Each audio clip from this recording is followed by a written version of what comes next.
नमस्कार दोस्तों, आपका स्वागत है आपके अपने YouTube channel DVC arts classes में। आज के इस वीडियो में Bihar board class inter board परीक्षा 2026 के लिए इंटर के बोर्ड परीक्षा 2026 के लिए वायरल ऑब्जेक्टिव क्वेश्चन है हिंदी का। वैसा ऑब्जेक्टिव क्वेश्चन है ना, वैसा ऑब्जेक्टिव क्वेश्चन जो तीनों स्ट्रीम के लिए साइंस आर्ट कॉमर्स सभी स्ट्रीम के लिए बिहार बोर्ड 2026 में एग्ज़ाम देने वाले हैं।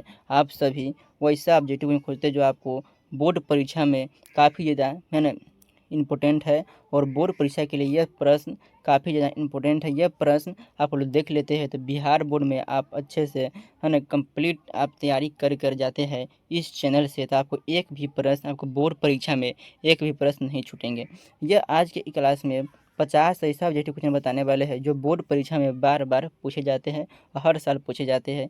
यह प्रश्न आपको पीडीएफ आपको टेलीग्राम ग्रुप में दे देंगे। टेलीग्राम ग्रुप में आपको है ना जुड़ जाइएगा। टेलीग्राम का लिंक इसी वीडियो के डिस्क्रिप्शन में दे दिए या टेलीग्राम पर सर्च कीजिएगा, ठीक है ना। तो ये क्लास आपको काफ़ी ज़्यादा इंपॉर्टेंट है। ये सभी ऑब्जेक्टिव क्वेश्चन आप वार्षिक परीक्षा के लिए काफ़ी ज़्यादा इंपॉर्टेंट है 2026 के लिए, ठीक है ना। सेट आपका डी है, आप देख लीजिएगा। आपको एग्ज़ाम जो है आपको समय दिया जाएगा कितना है ना, अगर समय 3 घंटा 15 मिनट का समय दिया जाएगा, ठीक है ना। तो आपको सब्जेक्टिव ऑब्जेक्टिव इतना में आपको कंप्लीट करना है। चलिए, पहला क्वेश्चन है वैसा ऑब्जेक्टिव क्वेश्चन है, सभी वैसा है ना objective question, viral objective question. यह प्रश्न आपको देख लेते हैं तब बोर्ड परीक्षा में आपको अच्छे तरीके से नंबर लेकर आएंगे, अच्छे नंबर लेकर आएंगे। चलिए, पहला क्वेश्चन है, पहला क्वेश्चन का जवाब दीजिएगा।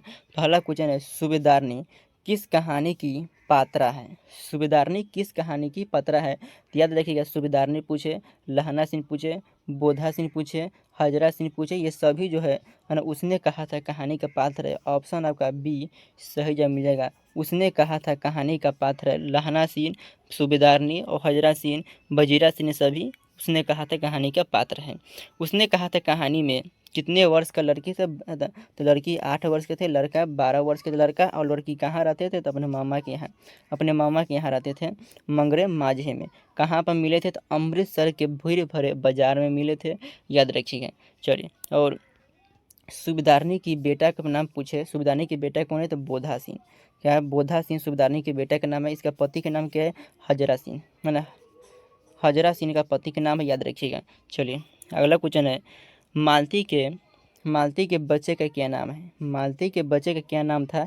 तो मालती पूछे या महेश्वर पूछे, या मालती या महेश्वर के बेटा का नाम पूछे तो टीटी है। ऑप्शन आपका हो जाएगा, ऑप्शन का ए हो जाएगा टीटी, है ना। ऑप्शन का ए हो जाएगा टीटी। मालती के पति पैसे से क्या थे? मालती के पति पैसे से क्या थे? पैसे मतलब काम, काम से कौन सा काम करते? डॉक्टर थे। क्या थे? डॉक्टर थे, याद रखिएगा। अब कौन सा इलाज करते? गैंग्रीन नामक, है ना, इलाज करते गैंग्रीन नामक। अगला क्वेश्चन है, मलिक मोहम्मद जायसी किस भाषा के कवि थे? मलिक में 50 क्वेश्चन लाए हैं, लेकिन एक क्वेश्चन में कितना क्वेश्चन बता दे रहे हैं। लगभग आपको 100% 100 ऑब्जेक्टिव क्वेश्चन इसी क्लास में कंप्लीट हो जाएगा। चलिए, पहला क्वेश्चन, तीसरा क्वेश्चन है, मलिक मोहम्मद जायसी किस भाषा के कवि थे? मलिक मोहम्मद जायसी जो है अवधी भाषा में अपने कविता को लिखते थे। तो मलिक मोहम्मद जायसी कौन सी भाषा में कविता लिखते थे? अवधी भाषा में कवि थे। ऑप्शन का बी हो जाएगा सही का आंसर। अगला क्वेश्चन है, चौथा क्वेश्चन है, भारतवर्ष, भारतवर्ष शब्द कौन सा संज्ञा है? भारतवर्ष कौन सा संज्ञा आपको बताना है। तो संज्ञा आपको ऑप्शन ए में दिया जातिवाचक संज्ञा है, ऑप्शन बी भाववाचक, ऑप्शन सी समूहवाचक, ऑप्शन है ना डी, यह इसका डी हो जाएगा, ऑप्शन डी हो जाएगा, है ना व्यक्तिवाचक संज्ञा। तो आपको भारत है कि भारत एक नाम है, क्या है? एक नाम है, एक देश का नाम है। क्या? एक देश का नाम है। तो जो ये खास नाम हो तो वो व्यक्तिवाचक उसे कहते हैं। तो ऑप्शन का डी हो जाएगा, व्यक्तिवाचक सर्वनाम है, सॉरी व्यक्तिवाचक संज्ञा है। बीजक, है ना, बीजक के रचयिता कौन है? तो आपको बीजक के रचयिता कौन है ना, बीजक के रचयिता कौन है? बी से, है ना, बी से, है ना, बी बी इसमें भी है, बी इसमें भी है। तो बीजक के रचयिता कबीर दास, कबीर दास बीजक के रचयिता। ऑप्शन का बी हो जाएगा सही आंसर। अगला क्वेश्चन है, ब का उच्चारण स्थान को बताना है। तो प फ ब, प का सभी वर्ण, है ना, प का सभी वर्ण ओष्ठ हो जाएगा, प का सभी वर्ण ओष्ठ हो जाएगा। क का सभी वर्ण कंठ हो जाएगा, च का सभी वर्ण तालु हो जाएगा, और त का सभी वर्ण, है ना, दंत हो जाएगा। तो आपको प से पूछा है तो प का ओष्ठ, है ना, प में एक वर्ण है, प फ ब तीसरा वर्ण है, तो आपका सी हो जाएगा करेक्ट आंसर, सी आपका सही मिल जाएगा। अगला क्वेश्चन है, विष्णु, विष्णु किस कहानी की, है ना, बिस्नी किस एकांकी की कहानी नहीं एकांकी की पात्रा है। तो बिस्नी जो है, बिस्नी किस एकांकी की पात्रा है, तो ये किस एकांकी की पात्रा है, तो सिपाही की माँ, सिपाही की माँ कहानी की पात्रा है। ऑप्शन आपका हो जाएगा ए, आपका सही जवाब मिल जाएगा। अगला क्वेश्चन है, हर हर नाम हरचन्ना हरचरना किस कविता का पात्र है। हरचरना किस कविता का पात्र है, तो आपको याद है कि हरचरना जो है किस कविता की पात्रा है ना, पात्र है। तो अधिनायक, ऑप्शन आपका सी हो जाएगा अधिनायक, ऑप्शन सी आपका करेक्ट आंसर हो जाएगा। अगला क्वेश्चन है, अनल अनल शब्द का परिवाची क्या है। तो अनल शब्द का परिवाची आपको बताना है मेरे दोस्त। तो अनल शब्द का परिवाची हो जाएगा आग, ऑप्शन का हो जाएगा आग। अनल शब्द का परिवाची होगा आग, किसका करेक्ट आंसर हो जाएगा।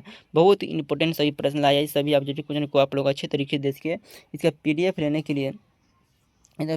के लिए हमारे टेलीग्राम में जुड़िएगा। टेलीग्राम पर सर्च कीजिए डीबीसी आर्ट्स क्लासेस, इसी वीडियो को डिस्क्रिप्शन में लिंक दे दी है, आपको जुड़ जाइएगा इसके पीडीएफ लेने के लिए, ठीक है ना। यह पीडीएफ पूरा फ्री आप कोर्स देंगे, ठीक है ना। चलिए पहला क्वेश्चन है ना। अगला क्वेश्चन है, तुलसीदास का अस्थायी निवास स्थान कहाँ था। तुलसीदास का अस्थायी निवास स्थान पूछा है। तो तुलसीदास का अस्थायी निवास कहाँ था, तो काशी में, ऑप्शन का बी करेक्ट आंसर हो जाएगा। तुलसीदास का अस्थायी निवास काशी में है।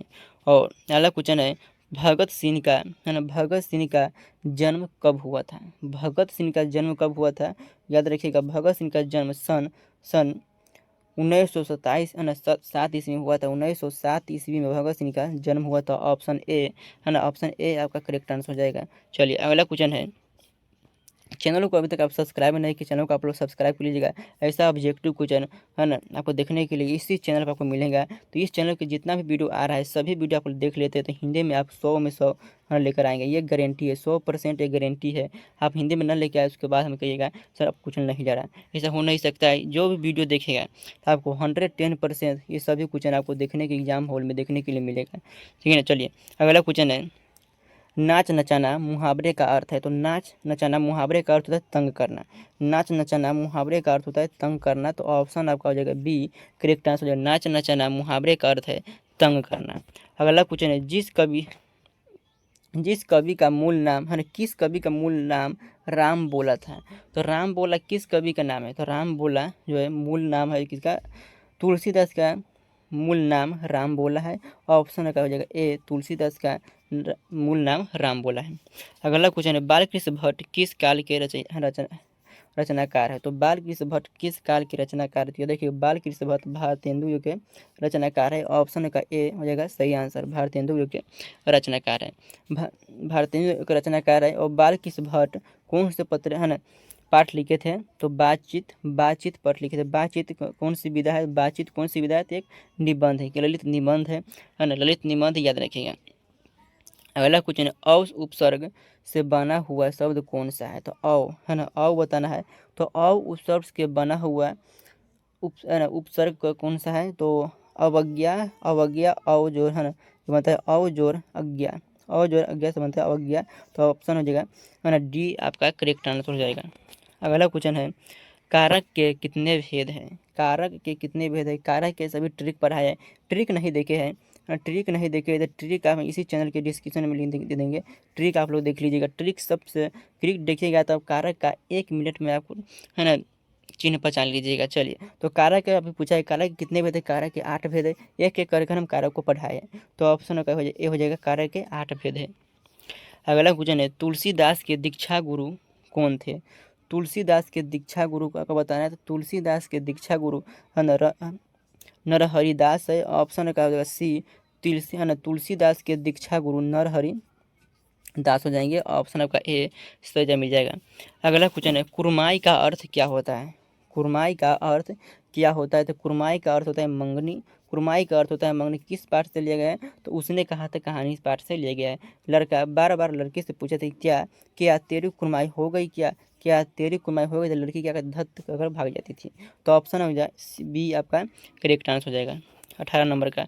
अगला क्वेश्चन है, अंडे के छिलके रचनाकार का नाम क्या है? तो अंडे के छिलके के रचनाकार का नाम क्या है? तो अंडे के छिलके कौन से लेखक लिखे हैं? तो ऑप्शन आपका हो जाएगा ए मोहन राकेश। कौन सा? मोहन राकेश। ऑप्शन हो जाएगा ए करेक्ट आंसर हो जाएगा। अगला क्वेश्चन है, चंद्रधर शर्मा गुलेरी की कितनी कहानी है? चंद्रधर शर्मा गुलेरी की कितनी कहानियाँ हैं? तो ऑप्शन 3 कहानियाँ है। ऑप्शन का ए हो जाएगा एक उसने कहा था, और आपको ये कमेंट बॉक्स में बताइए उसने कहा था, और क्या क्या कहते हैं बूझ के कांटा, और एक कहानी आप लोग बताइए कमेंट कर में। चलिए अगला क्वेश्चन है, 3 कहानी में है और 2 कहानी बताइए और एक कहानी आप लोग बताइए। पंच प्रपात है ना, पंच प्रमाण शब्द में कौन सा संज्ञा है? तो पंच हो जाएगा। देखिए संख्यावाचक पहला जो पद है वो संख्यावाचक है। पहला पद क्या है? संख्यावाचक। तो ट्रिक में पढ़ाए थे जो भी जिस भी पद का पहला पद संख्यावाचक हो वो द्विगु समास होगा। तो ऑप्शन का हो जाएगा सी आपका करेक्ट आंसर हो जाएगा। चलिए अगला क्वेश्चन है, अधिक अधिकतम शब्द का विलोम है। अधिकतम शब्द का विलोम क्या होता है? न्यूनतम। ऑप्शन आपका हो जाएगा ए अधिकतम शब्द का विलोम होता है न्यूनतम। ऑप्शन का ये हो जाएगा करेक्ट आंसर। अगला क्वेश्चन है, निम्नलिखित में से किस कहानी में गैंग्रेन, वो बताए ना गैंग्रेन नामक है ना का उल्लेख का है? तो गैंग्रेन किस कहानी में उल्लेख है? तो याद रखिएगा गैंग्रेन जो है महेश्वर जो है गैंग्रेन नामक के बीमारी का इलाज करते थे। महेश्वर कौन था? मालती के पति। और मालती किस कहानी से लिया गया? तो मालती जो है उसने कहा था सॉरी वो रोज कहानी से। ऑप्शन होगा जगह ए आपका करेक्ट आंसर हो जाएगा। उस है ना रोज कहानी से। रोज कहानी के लेखक कौन है? अज्ञ जी है। चलिए अगला क्वेश्चन है, पुष्प शब्द का विशेषण क्या होगा? पुष्प शब्द का विशेषण होगा पुष्पित। ऑप्शन का बी हो जाएगा करेक्ट आंसर। पुष्प शब्द का विशेषण होगा पुष्पित। चलिए अगला क्वेश्चन है, मुक्ति बोध का पूरा नाम क्या है? मुक्ति बोध का पूरा नाम आपको बताना है। तो मुक्ति बोध का पूरा नाम गजानंद माधव मुक्ति बोध। गजानंद माधव मुक्ति बोध। ऑप्शन आपका सी करेक्ट आंसर हो जाएगा। अगला क्वेश्चन, परलोक शब्द में उपसर्ग हो जाएगा। परलोक शब्द में पर जो लोक तो मतलब परलोक, तो पहला वाला उपसर्ग हो जाता है। ऑप्शन होगा ए पर हो जाएगा उपसर्ग। चलिए अगला क्वेश्चन है, निम्नलिखित में से कौन कवि छायावादी है? तो छायावादी से पूछा है कौन कवि छायावादी है? तो जयशंकर प्रसाद छायावादी कवि है। ऑप्शन का बी करेक्ट आंसर हो जाएगा। अगला क्वेश्चन देखते हैं। अगला क्वेश्चन है, किसी भाषा के मूल शब्द को क्या कहते हैं? तो किसी भी भाषा के मूल शब्द को क्या कहते हैं? तो मूल शब्द को तत्सम कहते हैं। ऑप्शन का ए करेक्ट आंसर हो जाएगा। किसी भी भाषा के मूल शब्द को क्या कहते हैं? तत्सम कहते हैं, याद रखिएगा। चलिए अगला क्वेश्चन है, कृष्ण राम बालकृष्ण भट्ट की माता का नाम क्या है? बालकृष्ण भट्ट की आपको माता का नाम बताना है। तो माता का नाम क्या? पिता का नाम है बेनी प्रसाद भट्ट है ना, बेनी प्रसाद भट्ट, और माता का नाम है पार्वती देवी। ऑप्शन उसका सी हो जाएगा पार्वती देवी माने उनकी माता का नाम है। जयशंकर प्रसाद की है ना, जयशंकर प्रसाद बाद में थे। बालकृष्ण भट्ट का जन्म कब हुआ था? आप लोग कमेंट बॉक्स में बताइए बालकृष्ण भट्ट का जन्म कब हुआ था। चलिए 30वां क्वेश्चन है, जयप्रकाश नारायण की रचना का नाम है। तो जयप्रकाश नारायण कौन सी रचना की है? किस पाठ की रचना की है? जयप्रकाश नारायण कौन सी पाठ की रचना है? पहले देखिए, जयप्रकाश नारायण संपूर्ण क्रांति का है ना नेतृत्व किया था। कब किया था? तो छात्र आंदोलन कब किया था? आप लोग 1974 ईस्वी में छात्र आंदोलन किया था। कहाँ पर किया था छात्र आंदोलन? याद रखिएगा, छात्र आंदोलन पटना के गांधी मैदान में किए थे। और जयप्रकाश नारायण कौन से कविता को पाठ को लिखे है? तो संपूर्ण क्रांति पाठ को लिखे है। ऑप्शन आपका सी सहीजा मिल जाएगा। अगला क्वेश्चन है, और जयप्रकाश नारायण को लोकनायक किसे नाम से भी जाना जाता है? अगला क्वेश्चन है, साहित्य लहरी किनकी रचना है? साहित्य लहरी किनकी रचना है? तो साहित्य लहरी जो है वो याद रखिएगा, साहित्य लहरी सूरदास की रचना है। ऑप्शन का ए सहीजा मिल जाएगा। साहित्य लहरी सूरदास की रचना है।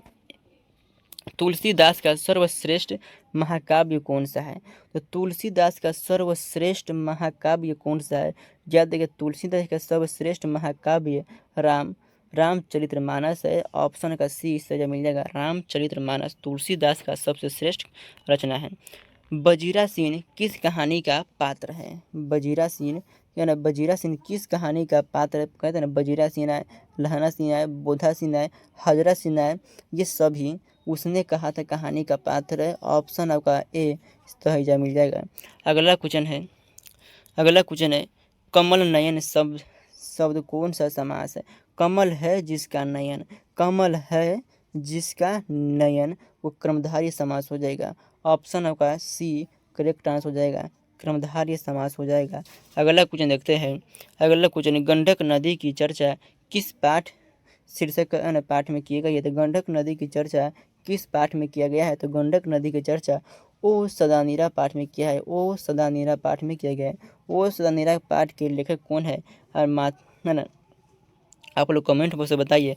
अगला क्वेश्चन है लिंग शब्द किस भाषा का शब्द है? लिंग शब्द किस भाषा का शब्द है? याद रखिएगा मेरे दोस्त, लिंग जो है वो संस्कृत भाषा का शब्द है। लिंग संस्कृत भाषा का शब्द है। ऑप्शन होगा सी हो जाएगा करेक्ट आंसर। अगला क्वेश्चन है प्रथम शब्द का विशेषण क्या होगा? प्रथम शब्द का विशेषण प्राथमिक होता है। ऑप्शन आपका ए करेक्ट आंसर हो जाएगा। प्रथम शब्द का विशेषण प्राथमिक होगा। ऑप्शन आपका ए सही जवाब मिल जाएगा। अगला क्वेश्चन है छपय क्या है? छपय क्या है? छपय एक छंद है। छपय एक छंद है। ऑप्शन आपका सी सही जवाब मिल जाएगा। छपय क्या है? एक छंद है। अगला क्वेश्चन है क का उच्चारण स्थान कौन सा होगा? तो क का उच्चारण स्थान बताना है। तो क जो है जितना भी क का जितना भी वर्ग है, क का जितना भी वर्ग है वो सभी कंठ से हो जाएगा। च का जितना भी वर्ग है तालु से हो जाएगा। ट का जितना भी वर्ग है मूर्धा से हो जाएगा। प का जितना भी वर्ग है ना, प के जितना भी वर्ग है वो है ना ओठ से हो जाएगा। और त का जो है त का जितना भी वर्ण है वो दंत से हो जाएगा, वो दंत से हो जाएगा। याद रखिएगा ये सही है ना, एग्जाम में पूछे जाते हैं। इससे आपको 3 से 4 क्वेश्चन आपको बन जाएंगे। 3 से 4 क्वेश्चन ऐसी उच्चारण सबसे बन जाएंगे। चलिए अगला क्वेश्चन है भगत सिंह निम्नलिखित में से किस प्रदेश के थे? तो भगत सिंह जो है निम्नलिखित में से किस प्रदेश के थे है ना? तो ऑप्शन का बी हो जाएगा पंजाब से थे। ऑप्शन का बी करेक्ट आंसर हो जाएगा। अगला क्वेश्चन है लहना सिंह की मृत्यु किसकी गोद में हुई थी? तो लहना सिंह की मृत्यु किसकी गोद में हुई? तो मरने की इच्छा जाहिर किनकी गोद में करते थे? तो ना कीरत सिंह की गोद में करते थे, लेकिन मरे किसी गोद में? तो बजीरा सिंह की गोद में। तो ऑप्शन का हो जाएगा बी आपका करेक्ट आंसर हो जाएगा। मरने की इच्छा जाहिर करते थे कीरत सिंह की गोद में, और मरे किसी गोद में है ना? तो मृत्यु किसी गोद में हुई? तो बजीरा सिंह की गोद में। चलिए अगला क्वेश्चन है बालकृष्ण भट्ट ने किस पत्रिका का संपादन किया? तो बालकृष्ण भट्ट ने किस पत्रिका का संपादन किया था? तो याद रखिएगा हिंदी प्रदीप नामक का संपादन किया था। कितने वर्षों तक किया था? 33 वर्ष तक किया था। 33 वर्ष तक किया था। अगला क्वेश्चन है जय प्रकाश नारायण की पत्नी का नाम क्या था? तो जय प्रकाश नारायण की पत्नी का नाम प्रभावती देवी है। ऑप्शन का हो जाएगा सी करेक्ट आंसर है प्रभावती देवी जयप्रकाश नारायण की पत्नी का नाम है। ऑप्शन का हो जाएगा सी करेक्ट आंसर हो जाएगा।